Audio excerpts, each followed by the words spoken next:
Everybody knows about tsunami. Everybody's seen the video. Everybody's seen the horror. The water crashing in.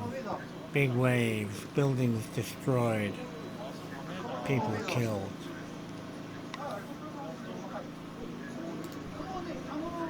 The water has started rising. 5 minutes later, the destruction starts. Those who have already taken refuge scream for others to escape, to run away.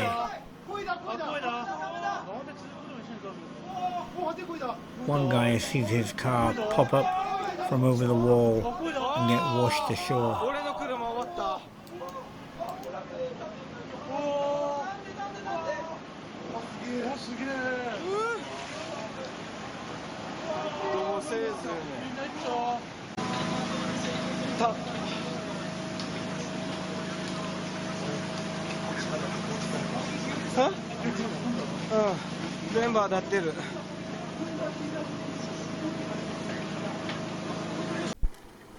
At 2:45 on March the 11th, I was in my office sorting out a few things, waiting to take a bath.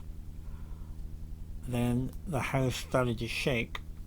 I was on the second floor, so as usual, I immediately ran downstairs, and my wife was already looking for our child. The house shook more, and we rushed outside through the front door into the garden where we felt safer. The shaking grew worse, and the noise grew louder. The telephone poles were rattling. It was a very noisy time. My daughter, who was nearly 3, learned a new word: jishin, earthquake. As the shaking subsided, my wife said tsunami. We lived only 100 meters from the sea, so we had to get away. It was automatic, you had to do that.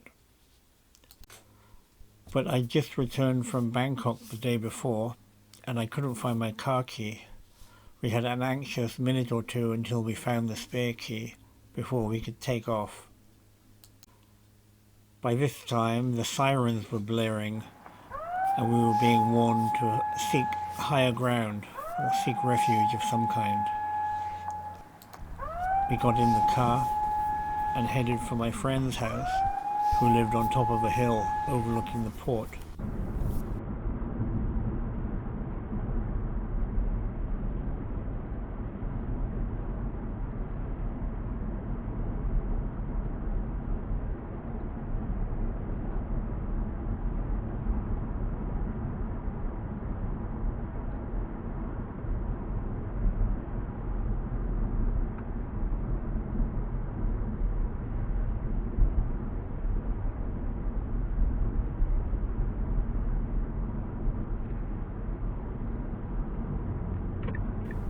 As we drove past the port, the traffic lights turned red, and to my amazement, the guy in front of me stopped, even though he didn't have to, and then he turned right to go down to the port.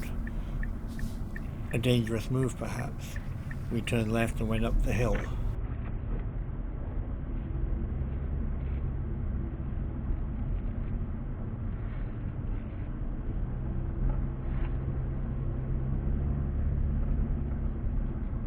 As we parked the car, we stayed there for a few minutes and tried to find out what was going on through the radio. Eventually we found out that a tsunami was coming, but in our area it would take about half an hour to get there. We'd rushed out the house without taking anything, so I resolved to go back to the house to at least pick up our passports and a few clothes. I got back to my friend's house at 3:10. 5 minutes later, the ground started shaking again. This time it was worse. In fact, it was a 7.9 magnitude earthquake located about 70 kilometers up the coast. On the Japanese scale, it was a 5 plus, which is a 7 out of 10. Doesn't sound so bad, but it was very, very bad and very scary. So we ran up the road away from the cliff where we were sitting and tried to find a safe place, but the whole ground felt unstable. A lot of shaking, a lot of noise, and we were still, we thought, a long way from the epicenter.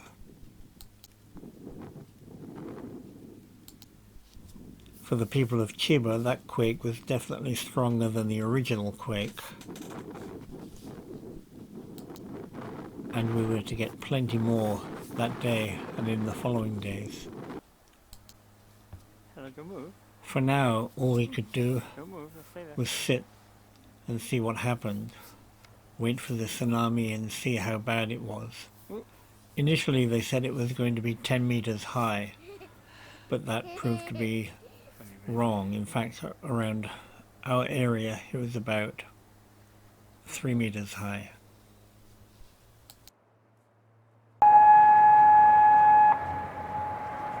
Tsunami 警報に伴い、海岸地区に避難勧告を発令しました。海岸地区および川沿いにお住まいの方は、高台など安全な場所に大至急避難してください。なお、避難所は大原文化センター、大原小学校、東海小学校、波花小学校、三崎ふれあい会館、斉藤小学校です。大津波警報に伴い、海岸地区に避難勧告を発令しました。海岸地区および川沿いにお住まいの方は、高台など安全な場所。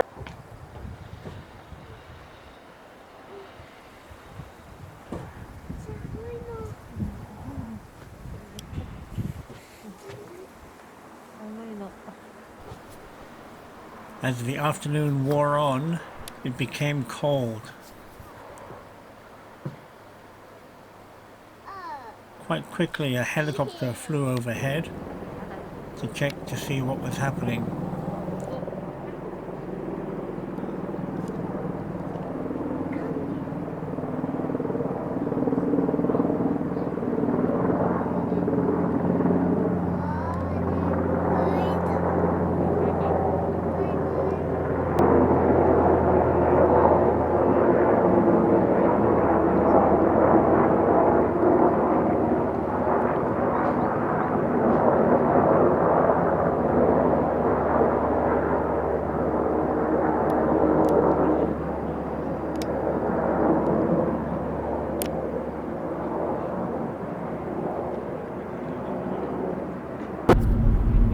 Around that time,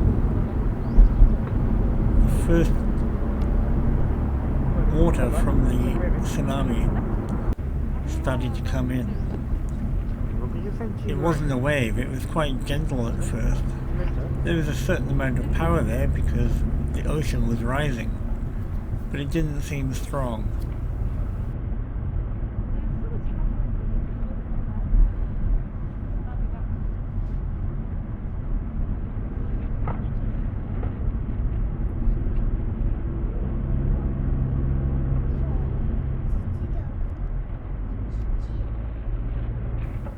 But the water kept coming. It kept coming into the harbour until almost the whole harbour was covered. And that wasn't even a wave, it was just water rising.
water started running out.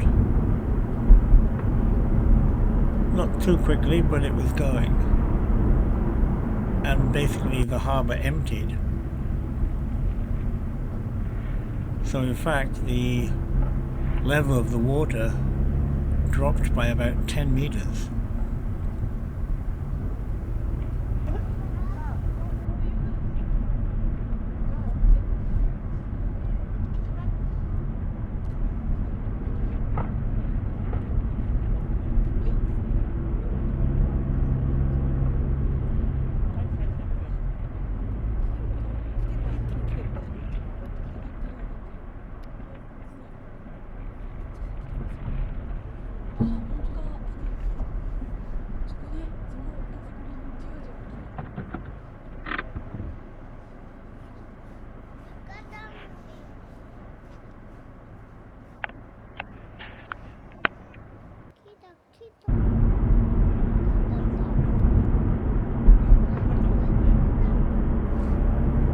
Soon after that, the first actual visible wave came in.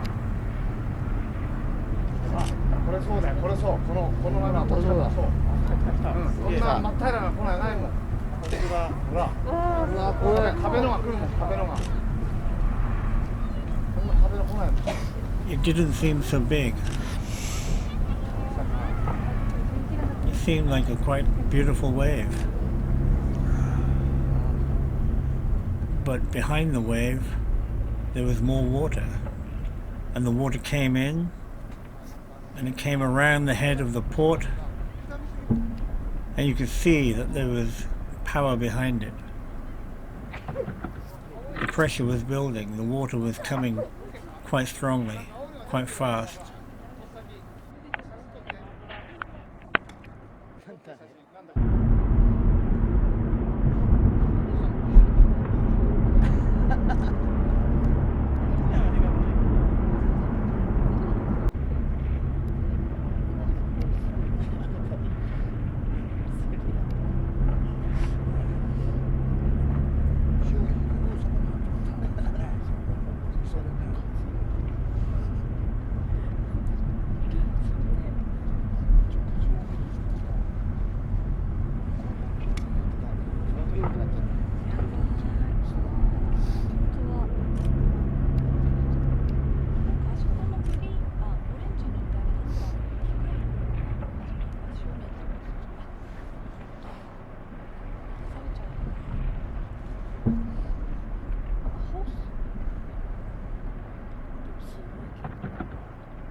If you look at the video, you can see this wall.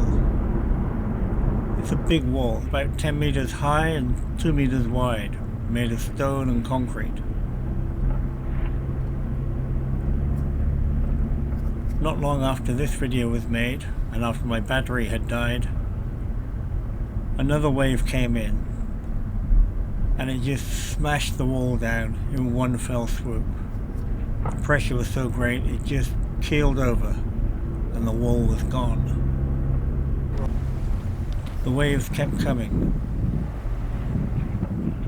The water would come in and take things out. At first, a couple of containers were dragged out.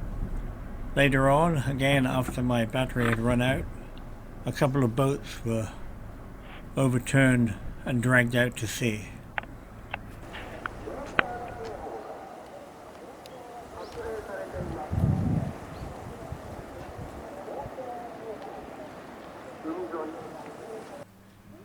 You can see some boats had already got out of the port to ride out the waves further out to sea. Some of these were probably a bit too close to shore, because later on you can see their lights disappear as they dropped behind a wave. It looked pretty big. As night fell, it was time to move on. But what to do?